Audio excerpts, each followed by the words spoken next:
이제 함께 하나님의 말씀을 보겠습니다. 오늘 말씀은 누가복음 17장 11절에서 19절입니다.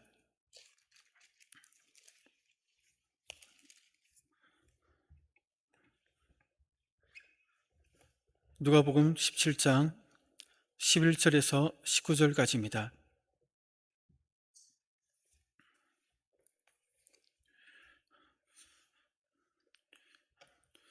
교독하겠습니다. 제가 먼저 11절 읽겠습니다.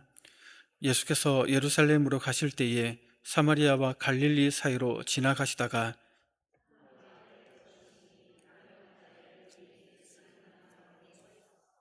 소리를 높여 이르되 예수 선생님이여 우리를 불쌍히 여기소서 하거늘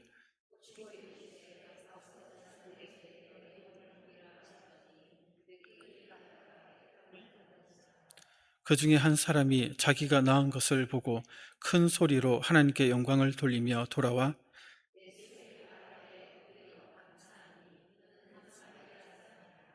예수께서 대답하여 이르시되 열 사람이 다 깨끗함을 받지 아니하였느냐 그 아홉은 어디 있느냐.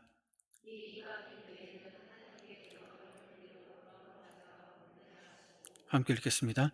그에게 이르시되 일어나 가라 내 믿음이 너를 구원하였느니라 하시더라. 아멘. 오늘은 믿음의 반응이라는 제목으로 함께한 말씀을 살펴보겠습니다. 오늘 본문은 우리에게 그리스도인으로서 어떤 믿음의 반응을 보여야 하는지를 교훈하고 있습니다. 우리는 살아가면서 상황마다 믿음의 반응을 보입니다. 내가 감당할 수 없는 어려움이 찾아왔을 때에 나름 또 믿음의 반응을 우리가 보입니다. 또한 또 도저히 이해할 수 없는 주님의 그 명령 앞에서 또 믿음의 반응을 보입니다. 또 말로 다 표현할 수 없는 큰 은혜를 경험한 후에도 그에 합당한 믿음의 반응을 보이기도 합니다. 성도 여러분들은 상황마다 어떤 믿음의 반응을 주님 앞에 보여드리고 있습니까? 성도 여러분, 주님께서는 우리에게 어떤 믿음의 반응을 원하실까요? 오늘 본문은 믿음으로 구원받은 자답게 결국 하나님께 영광을 돌리며 감사와 찬송의 믿음의 반응을 요구하신다고 이렇게 교훈합니다. 바르게는 오늘 말씀처럼 그러한 은혜가 우리 가운데 있기를 소원합니다. 그렇다면 구체적인 상황 속에서 우리가 보일 믿음의 반응이 무엇인지를 좀 하나하나 살펴보고자 합니다. 먼저 우리가 감당할 수 없는 어려움이 찾아왔을 때 우리가 보일 믿음의 반응은 무엇일까요? 바로 주님의 긍휼하심을 바라보며 주님 앞에 나아가는 그 믿음의 반응입니다. 어려움이 찾아왔을 때 주님의 자비를 바라며 나아가야 합니다. 내가 감당할 수 없는 일이 생겼을 때에 포기하는 것이 아니라 긍휼을 바라며 주님을 찾아야 한다는 것이죠. 오늘 본문에 나오는 10명의 나병 환자가 그렇게 하여 믿음의 반응을 보이고 있습니다. 본문 12, 13절을 보시면 한 마을에 들어가시니 나병 환자 10명이 예수를 만나 멀리 서서 소리 높여 이르되 예수 선생님이여 우리를 불쌍히 여기소서 하거늘. 여기 보면 당시 그 불치병으로 여겨졌고 또 죄 때문에 하나님께 저주를 받았다라고 여겨진 나병 환자 10명이 등장하며 주님께 나아가고 있습니다. 갑자기 왜 이런 상황이 벌어지겠는지를 우선 그 배경부터 좀 차근차근 살펴볼 필요가 있습니다. 지도를 보시면 오늘 본문부터 또 19장 27절까지는 예수님께서 구속사역을 완성하기 위해서 예루살렘을 향하여 가십니다. 그런데 본문은 그 가시기 전에 마지막 순회전도 기간 중에 있었던 사건입니다. 그 가운데 본문 11절에서는 예수께서 예루살렘으로 가실 때에 사마리아와 갈릴리 사이로 지나가시다가 라고 얘기를 하죠. 이는 예수님의 순회전도의 종착지가 예루살렘인 것을 우리에게 말하면서 그 가는 그 경로를 우리에게 설명해 줍니다. 지도를 보면 이 밑에 보면 가운데 중간에 밑에 보면 사해가 있고 사해 위쪽으로 보면 자그마한 이렇게 개천 같은 강이 보입니다. 저게 이제 요단강입니다. 아시는 듯이 저 요단강에서 오른편에 있는 게 베레하고 왼편에 있는 게 유대 지역이고 유대 지역 위쪽에 사마리아, 그 위에 갈릴리 지역입니다. 다들 알고는 계시죠? 큰 지역은. 그런데 여기 나오는 각 지역의 지리적 위치를 고려해 볼 때 한 가지 의문점이 생긴다는 것이죠.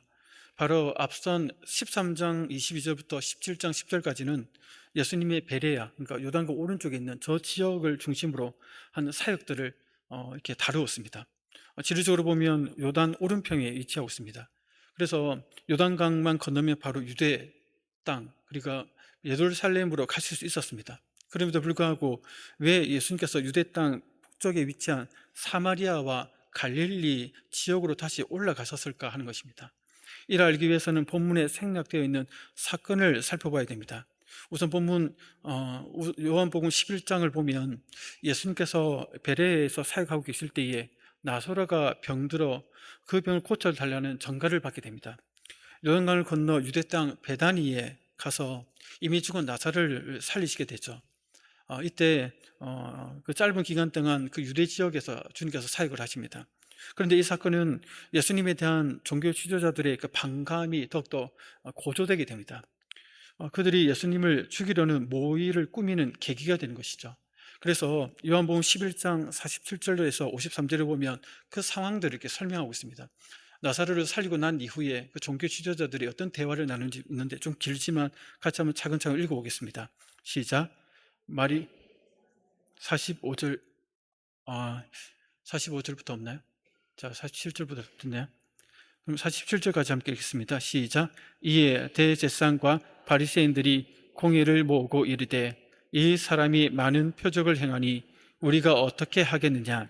만일 그를 이대로 두면 모든 사람이 그를 믿을 것이요 그리고 로마인이 와서 우리 땅과 민족을 빼앗아 가리라 하니 그 중에 한 사람 그 해의 대제사장 가야바가 그들에게 말하되 너희가 아무것도 알지 못하는도다.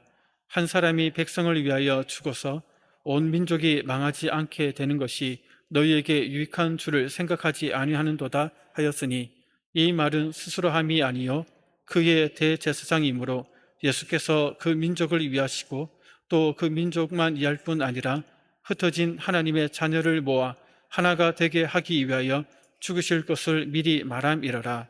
이날부터는 그들이 예수를 죽이려고 모의하니라. 아멘.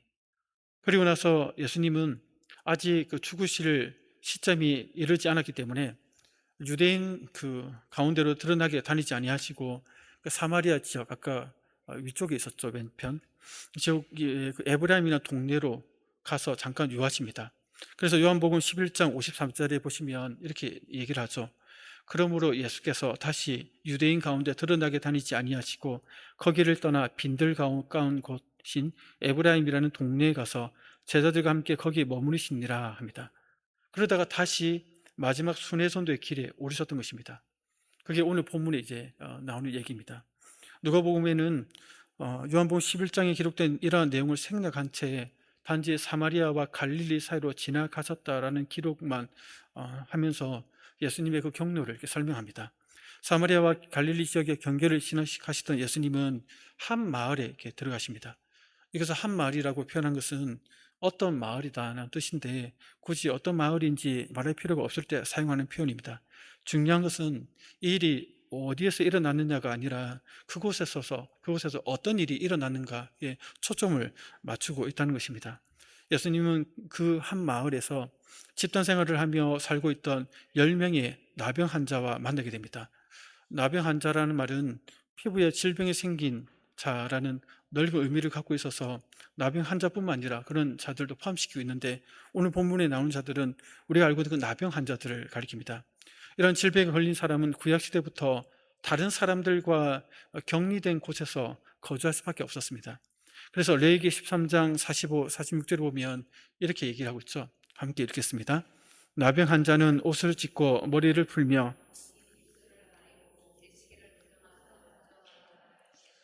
병이 있는 날 동안은 늘 부정할 것이라. 그가 부정한 즉 혼자 살되 진영 밖에 살지니라. 아멘.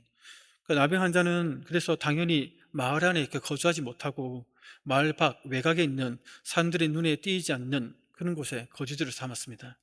예수님은 바로 사마리아와 갈릴리 접경 지역에서 이렇게 집단을 이루고 살고 있던 그 나병 환자들을 만났었던 것이죠.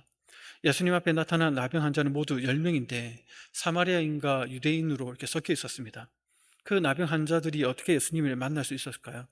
앞에서도 언급했듯이 이들이 보통 사람들이 사는 곳에서는 살 수 없었지만 그러니까 마을 그 외곽 지역에서 살 수 있었습니다. 그래야 동냥하면서 이렇게 그들이 생계를 유지할 수 있었기 때문에, 해야 되기 때문에 너무 먼 곳에서는 살지 않았고 근처에서 살았다는 것입니다.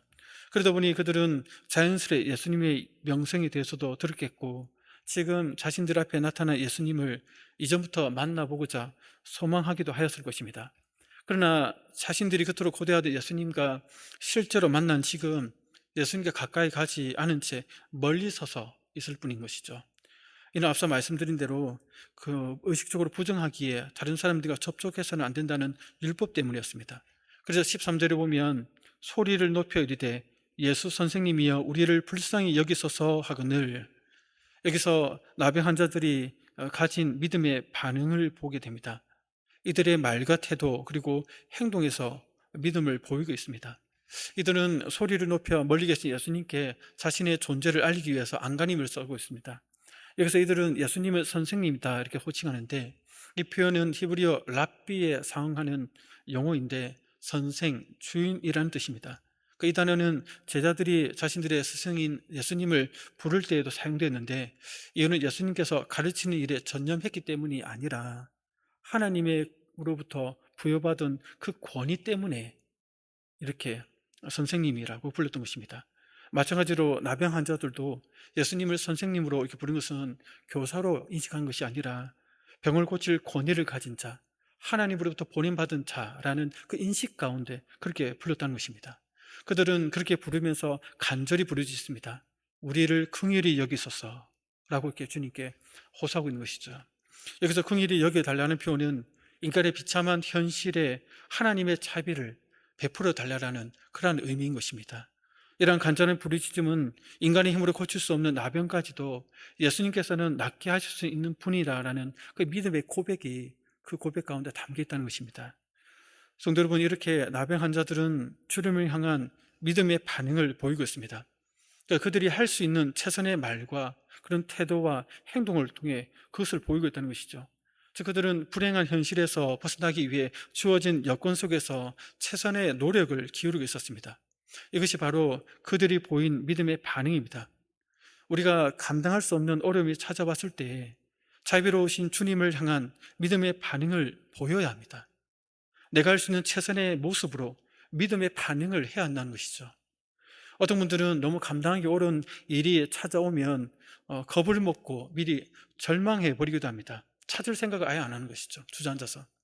또 어떤 분들은 주님이 아닌 사람부터 찾습니다. 이 사람이 도움이 될까? 저 사람이 도움이 될까? 또 어떤 사람들은 물질부터 생각합니다. 이만한 돈만 있으면 내가 이 문제를 해결할 수 있을 것 같은데, 그래서 돈을 찾습니다. 성도 여러분들은 누구를 가장 먼저 생각하십니까? 주님입니까? 아니면 사람입니까? 주님입니까? 아니면 물질입니까? 주님의 자비로우심입니까? 아니면 상황에 압도된 그 절망이라는 감정에 힘찬 여러분의 모습입니까? 우리 주님의 자비하심을 바라보고 나아가시기를 소원합니다. 그것이 우리가 보여야 할 최선의 믿음입니다.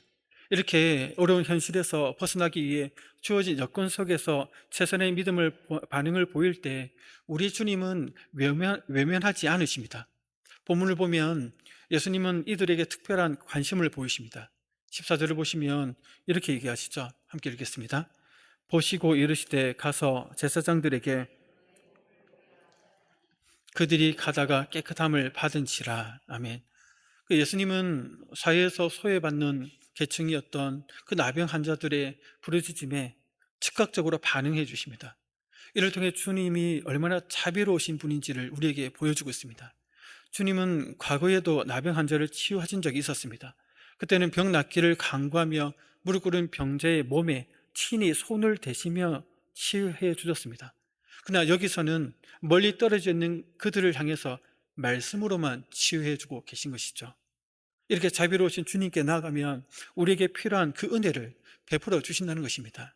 그런데 여기서도 계속해서 믿음의 반응을 요구하고 있다는 것을 발견하게 됩니다. 그 이유가 있는데 마지막 부분에서 이 부분을 좀 설명해 드리겠습니다.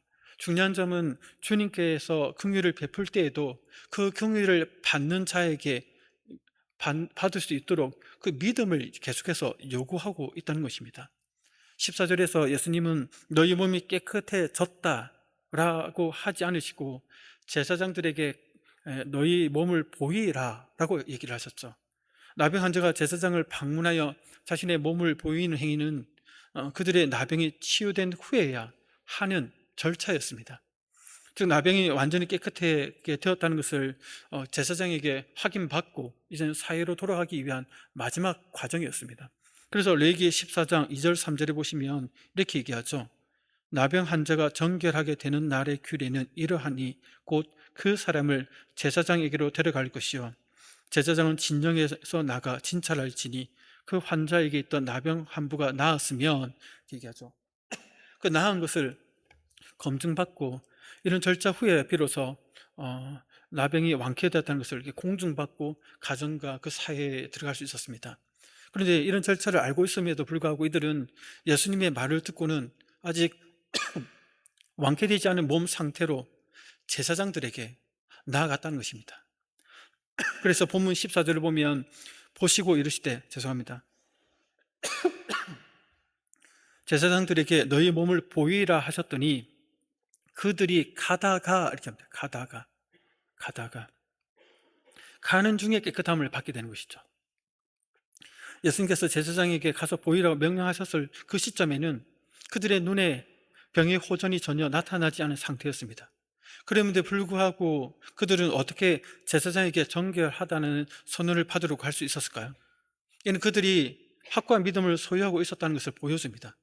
나병 환자들이 예수님께 나와 우리를 긍휼히 여기소서라고 믿음의 고백을 하였을 때에 이미 예수님의 말씀의 능력을 믿었기 때문입니다.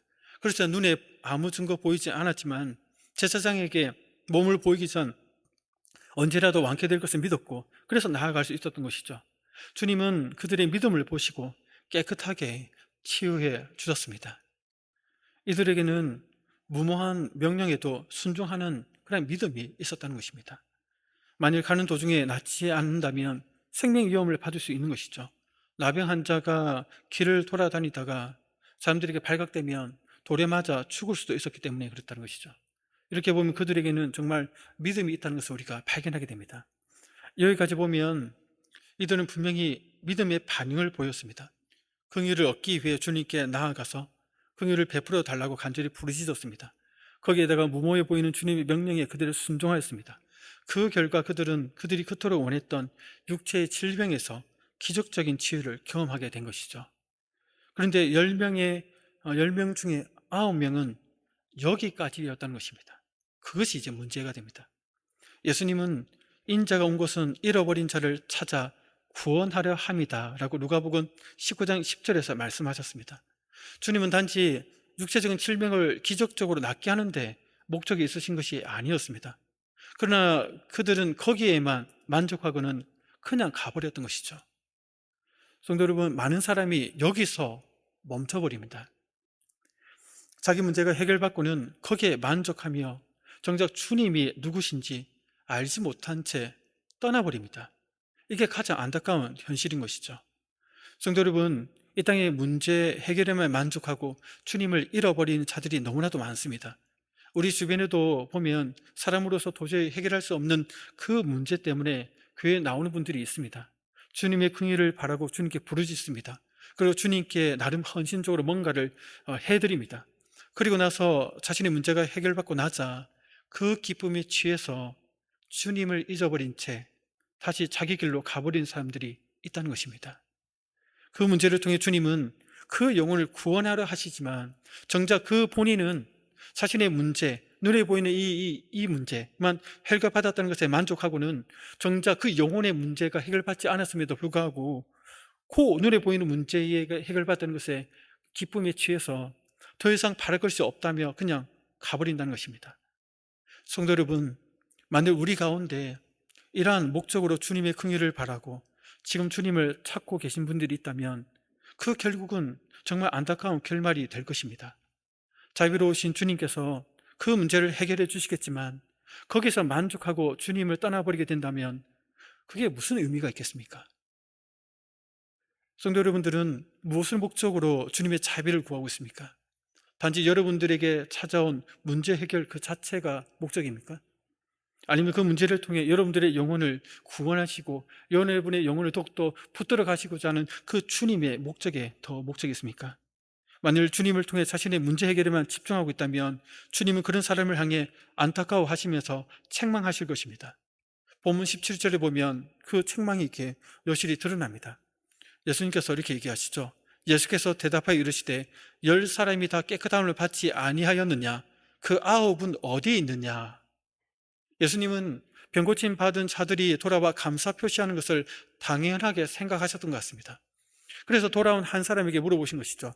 10사람이 다 깨끗함을 받지 아니하였느냐? 그 9은 어디에 있느냐? 즉 예수님은 나병 치유에 대한 감사는 사마리아 사람 혼자만이 아닌 소리 높여 우리를 불쌍히 여기소서라고 부르짖었던 10명 모두여야 한다는 사실을 지금 말씀하신 것이죠. 이는 나머지 9명을 책망하려는 예수님의 그 심정을 보여주고 있습니다. 즉 10명이 다 똑같이 하나님의 자비로우신 은혜를 경험하였건만 어찌하여 사마리아 한 사람만이 돌아와 감사를 표할 수 있는지 통탄해 하시는 것이죠. 그래서 이어진 18절에서 예수님은 이렇게 얘기합니다. 이 이방인 외에는 하나님께 영광을 돌리러 돌아온 자가 없느냐? 현재 예수님의 눈에는 10명의 나병 환자가 모두 보여야 당연한데도 그렇지 못하다는 사실에 대한 그 안타까운 심정을 이렇게 드러내고 계신 것이죠. 성도 여러분, 주님께서 궁극적으로 우리에게 요구하시는 믿음의 반응은 무엇일까요? 구원의 은혜를 베푸신 하나님의 목적에 따라 행하는 믿음입니다. 다시 말해 그리스도를 통해 하나님께 영광 돌리며 감사 찬송케 하려는 목적으로 구원의 은혜를 베푸셨다는 것입니다. 그래서 이 사건은 여기서 끝나지 않고 더 깊은 이야기로 나아갑니다. 15절에 보면 그 중에 한 사람이 자기가 나은 것을 보고 큰 소리로 하나님께 영광 돌리며 돌아왔다라고 얘기를 하죠. 여기서 자기가 나은 것을 보았다는 것은 나았다라는 이 단어는 복음서와 사도행전에서 예수님과 제자들이 행한 치료와 관련된 그러한 용어입니다. 특히 하나님 나라가 임할 때 이루어지는 치료의 역사를 보여주는 그런 표현이기도 합니다. 이는 구약 예언의 성취를 보여주는 그런 단어이기도 합니다. 그래서 이사야 61장 1절을 보면 메시아의 사역이 이렇게 소개되고 있는데 같이 한번 읽어보겠습니다. 시작. 주 여호와의 영이 내게 내리셨으니 내게 기름을 부으사 가난한 자에게 아름다운 소식을 전하게 하려 하심이라. 나를 보내사 마음이 상한 자를 고치며 포로된 자에게 자유를, 갇힌 자에게 노임을 선포하며. 아멘. 여러분, 고친다, 자유케 한다, 선포한다. 그런데 고친다는 표현이 나옵니다. 여기 메시아가 오면 하나님 나라가 임하면서 이렇게 고치는 역사가 일어난다라고 예언하고 있습니다. 이 구약의 예언의 성취라는 것이죠. 오늘 본문의 이 단어 표현이. 이것은 곧 예수님과 그의 제자들의 모든 병고침의 본질이 이적 그 자체에 있는 것이 아니라 권세 있는 말씀으로서 하나님 나라를 열고 구원의 역사를 베풀어가는 그 예수님의 사역이 어디에 초점을 맞추고 있는지를 보여주고 있다는 것입니다. 10명의 나병 환자 모두는 예수님에 대한 믿음으로 이런 치유의 역사를 경험하였습니다. 그런데 단 한 명의 나병 환자만이 자신의 치유자가 바로 예수님임을 깨닫고 그분이 바로 구약의 그 메시아요 우리의 구원자의 사실을 깨닫고 자신의 나음을 통해서 돌아왔다는 것입니다. 감사하기 위해서.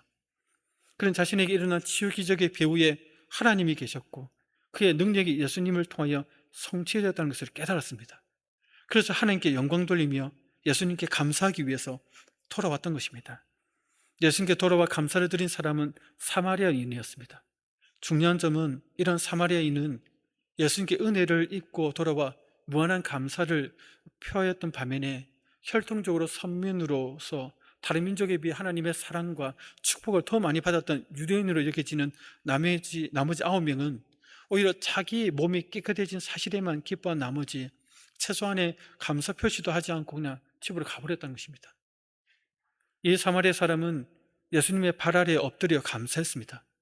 여기서 엎드렸다는 것은 직역하며 얼굴을 떨어뜨렸다가 됩니다. 어떤 사람의 발 앞에 자신의 얼굴을 떨어뜨려 땅에 대는 행위는 상대방에 대한 극도의 존경과 그분을 높이는 것을 표시하는 것입니다. 즉, 이 사마리아 사람은 자기를 취한 예수님께 최고의 존경의 뜻과 그 감사를 그 온몸으로 표현을 하고 있다는 것입니다. 또 감사했다는 표현은 하나님께서 베풀어 주신 은총에 대한 감사라는 의미인 것이죠. 그는 자신의 병나음을 통하여 예수님의 메시아 되심을 더 깊이 인식하고는 하나님께 이 메시아를 보내주심에 대해서 감사하면서 또 동시에 예수님께도 그 감사를 표현하고 있는 것입니다. 예수님은 사마리아인에게 선포하십니다. 19절에 보시면 그에게 이르시되 일어나 가라, 내 믿음이 너를 구원하였느니라 하시더라. 아멘. 영혼의 구원은 그리스도께로 나아와 그를 영접하고 그와 더불어 인격적인 교제를 나누는 사람에게만 허락됩니다.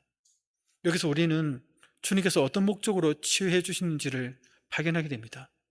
단지 치유 자체가 아니라 그 치유를 통해 구약에 예언된 메시아임을 드러내셨고 그것을 깨닫는 자가 구원 얻는 자리에까지 나오기를 원하셨던 것입니다. 나머지 9명은 모른 채 그냥 자기 문제에만 해결에만 기뻐하며 돌아가 버렸지만 이 사마리아 한 사람은 그 사실을 깨닫고 주님께 돌아와 메시아로서 영접하고 감사와 찬송을 올려드렸습니다.